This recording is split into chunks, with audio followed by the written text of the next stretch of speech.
ok? Beleza. Como é que tudo começou? 3.150 é muito tempo.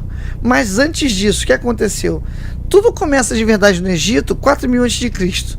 Em 4.000 a.C., os primeiros pastores nômades que saíram do deserto do Saara e da Península Arábica, eles vão chegar às margens do rio Nilo, ok? Quando eles chegam lá, o Nilo estava no momento de grande cheia e todo o Egito estava abaixo de água.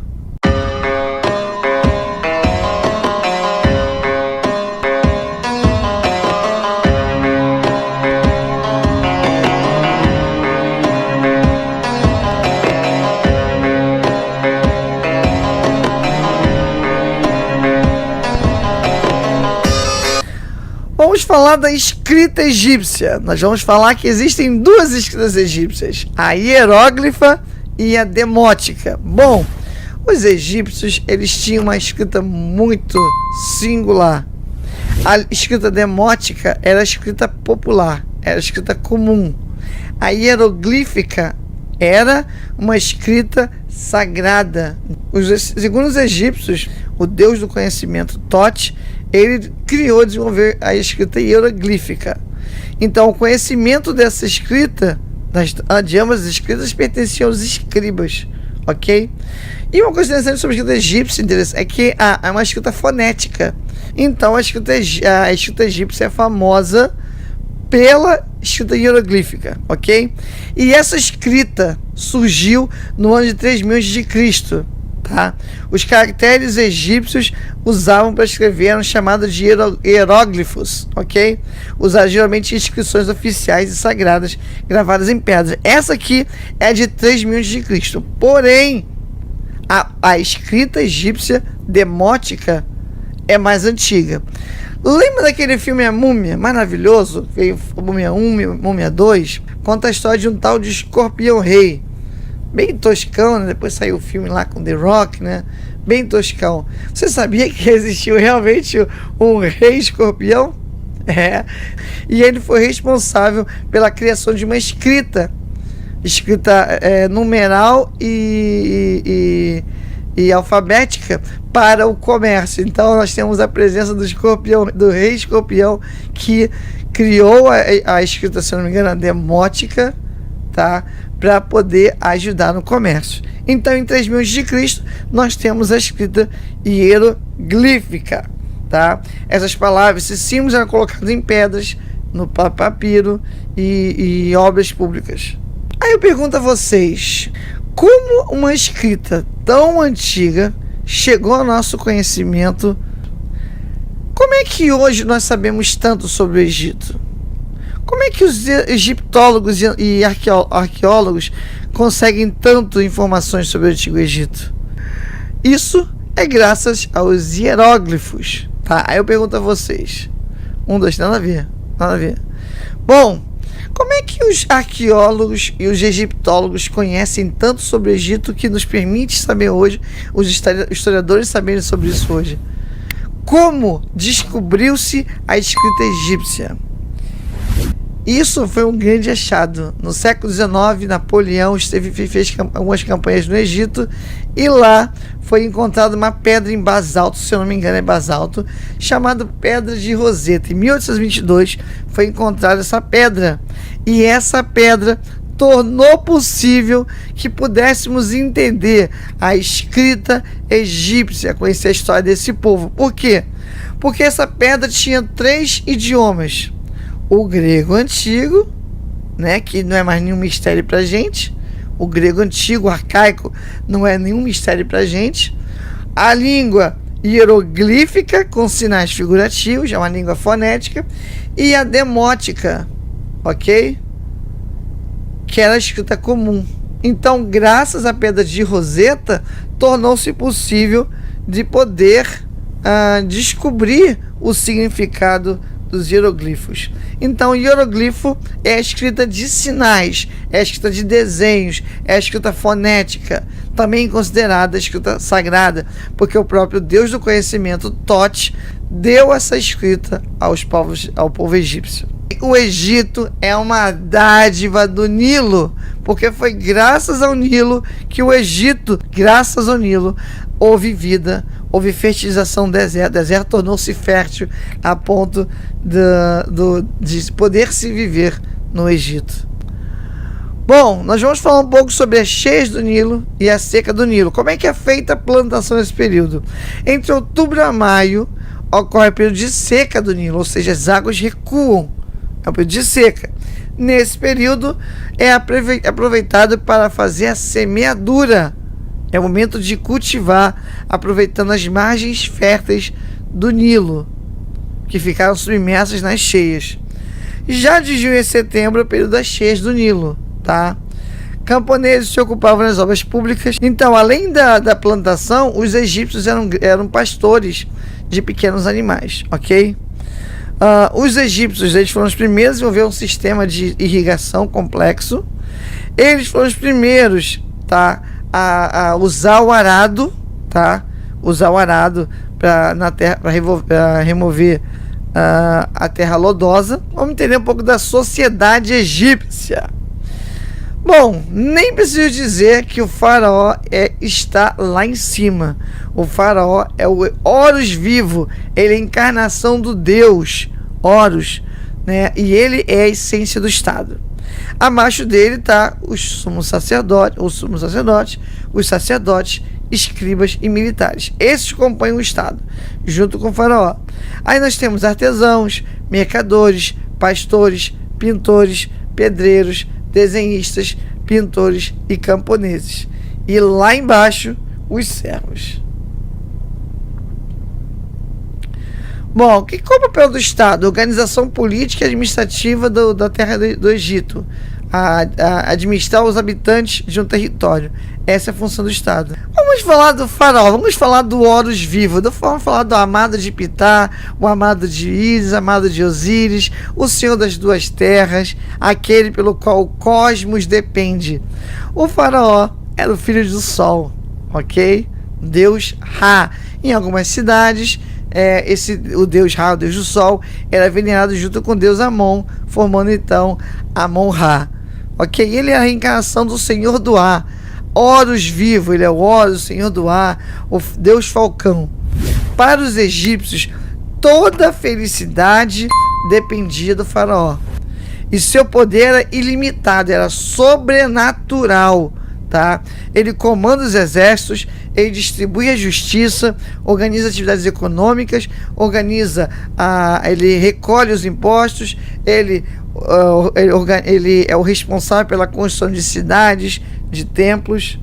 Então, o faraó tem um papel importantíssimo. Ele é o Senhor, é o soberano, todo-poderoso, bicho solto. Considerado um Deus vivo. Ele é objeto de culto e sua pessoa era sagrada. O faraó tinha autoridade sobrenatural e absoluta. Concentrava para si os poderes políticos e espiritual. Ele era o rei, ele era o Deus, e ele ocupa o mais alto cargo na hierarquia social. Filho de Amon, filho de Ra, amado de Ísis, amado de Osíris, amado de Pitá, amado de Bastet. Ele é o soberano. O trono do Egito foi dado ao poderoso Deus do ar, Horus, o Deus Falcão, tá? Então, todo faraó egípcio, quando é entronado, desce nele o poderoso Deus Horus. A partir do momento que aquele menino recebe a coroa das duas terras, o chicote e o cetro, ele é um novo homem. Um menino não existe mais, o que existe é o soberano.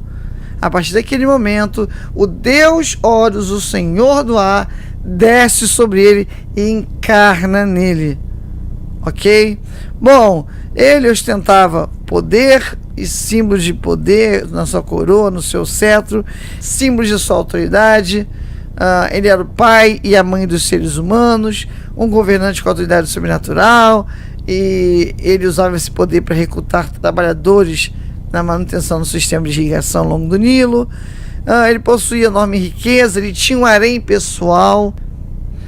O faraó também tinha um harém de mulheres, Um exemplo interessante sobre isso é quando Ramsés tinha 14 anos, ele se casou com a sua amada Nefertari, quer dizer, a favorita chegou, e Nefertari foi dada a ele como esposa aos 14 anos. E aos 14 anos, Sete I deu a Ramsés seu próprio harém. Bom, nessa tarefa importante, o faraó não está sozinho. Na sua companhia ele tem um vizir. O vizir seria o seu conselheiro, o segundo em comando, né?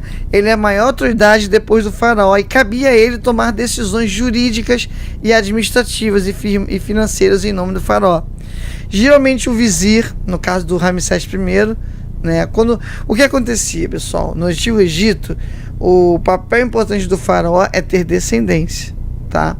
No Egito, para cada período de governo em que uma família está no poder, isso não só no Egito, mas em várias civilizações, todo período que uma família está no poder é uma dinastia. Dinastia tal, dinastia tal. O que os egípcios faziam? O que os faraós faziam? Eles casavam seus filhos. Irmão casava com irmã. Para dessa união ter descendentes e se manter naquela dinastia. Então, a questão do sangue era muito importante, tá? Era muito importante o faraó ter filhos. Quando o faraó não tinha filhos, quem assumia seu lugar era o vizir. Um exemplo de vizir foi Ramsés I, no período da dinastia Ramessênida.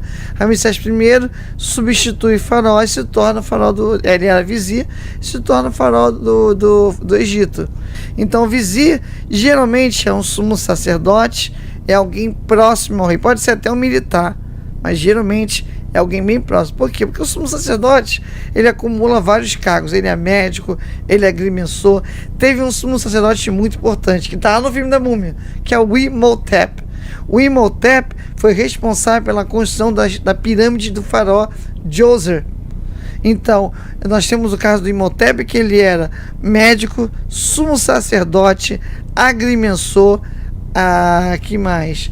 Ele era astrólogo, né? Então, ele foi um importante vizir do faraó Djoser. Os nobres são a família do faraó, né? Famílias importantes, nomes importantes, né? São aqueles primeiros, né, moradores, primeiras pessoas que vieram para o Egito, na família do faraó, tá?